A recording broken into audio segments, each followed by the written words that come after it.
নমস্কার বন্ধুরা, সোনার সোহাগা ব্লগে সবাইকে স্বাগত। আজকে আমি রান্না করব কচু বেগুন দিয়ে বাটা মাছের রেসিপি।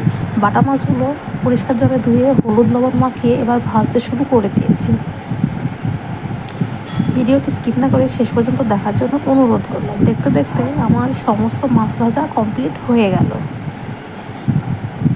এবারে আমি কচুর খোসা ছাড়িয়ে ছোট ছোট করে কেটে পরিষ্কার জলে ধুয়ে নিয়েছি, আর তার সঙ্গে একটা কেটে নিয়েছি বেগুন।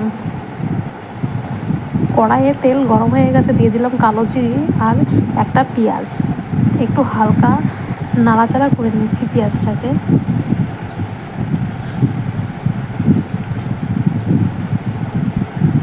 এবারে এর মধ্যে অ্যাড করবো কেটে রাখা কচু। এবারে দিয়ে দিচ্ছি সামান্য পরিমাণে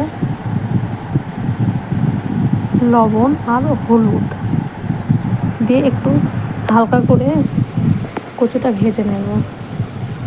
আর যে মশলাটা লাগবে সেটা হচ্ছে জিরে, আদা আর লঙ্কা আর ধনে পাউডার। দেখো হালকা করে ভেজে নেওয়া হয়ে গেছে। এবার এর মধ্যে দিয়ে দেবো কেটে রাখা বেগুন।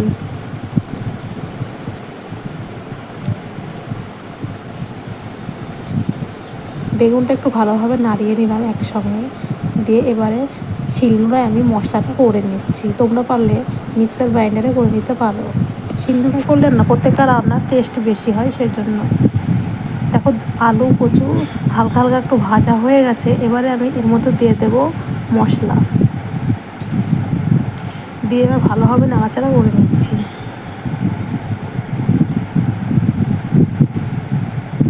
দেখতে দেখতে দেখো মশলাটা কষিয়ে নেওয়া হয়ে যাচ্ছে। সেই সঙ্গে কচু সেদ্ধ হয়েছে কিনা সেটাও দেখে নিচ্ছি। এদিকে আমার কচু সেদ্ধ হয়ে গেছে। এবারে এর মধ্যে অ্যাড করব সামান্য পরিমাণে জল দিয়ে 5 মিনিট মতো ঢাকা দিয়ে রেখেছিলাম।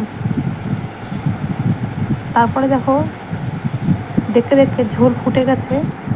এবারে এর মধ্যে দিয়ে দেব ভেজে রাখা মাছ। গরম ভাতে এই পদটি ভীষণই ভালো লাগে। তোমরা পারলে একবার এইভাবে রান্না করে দেখবে। ভালোভাবে মাছগুলো ঝোলের মধ্যে নেড়ে দিচ্ছি।